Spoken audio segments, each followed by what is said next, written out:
అందరికీ నమస్కారం అండి. నా పేరు సరస్వతి. నేను అమీర్పేట నుంచి అంబర్పేట నుంచి వచ్చాను.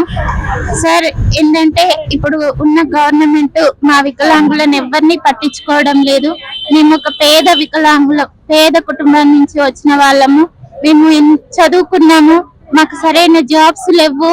మరి అందులో మేము ఎంతో దిగజారిన పరిస్థితిలో మేము ఉన్నాము. కానీ గవర్నమెంట్ మాకు ఎలాంటి సహాయ సహకారాలు అందించడం లేదు. అసలు ముఖ్యమంత్రి ప్రతి మీటింగ్ లో డబ్బున్న వాళ్ళకే హామీలు ఇస్తున్నాడు, జాబ్స్ ఉన్న వాళ్ళకే హామీలు ఇస్తున్నారు, ఎంతో ఎదిగిన వాళ్ళకే హామీలు, రైతన్నలకు హామీలు ఇస్తారు. కానీ మా వికలాంగులకు మాత్రం, మా పేద వికలాంగులను అసలు పట్టించుకోవడం లేదు.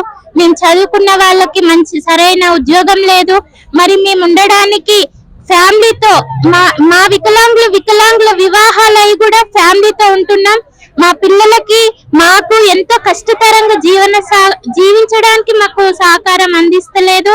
మాకు ఒక మంచి ఉద్యోగం గాని, అలాగే మేము ఉండడానికి మాకు ఒక గృహాలు, వికలాంగులకు గృహాలు అందియాలని, మరి మేము బ్రతకడానికి మాకు ఒక ఉపాధి చూపించాలని మేము ప్రభుత్వాన్ని కోరుకుంటున్నాము.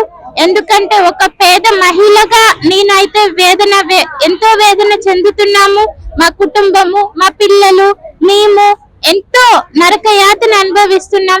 గవర్నమెంట్ మా మీద కొంచెం దయ జాలి చూపించి మాకు మంచి సదుపాయాలు ఇప్పించగలరని నేను ముఖ్యమంత్రి గారిని వేడుకుంటున్నాను. ఈ అవకాశం ఇచ్చినందుకు వందనాలండి అందరికీ.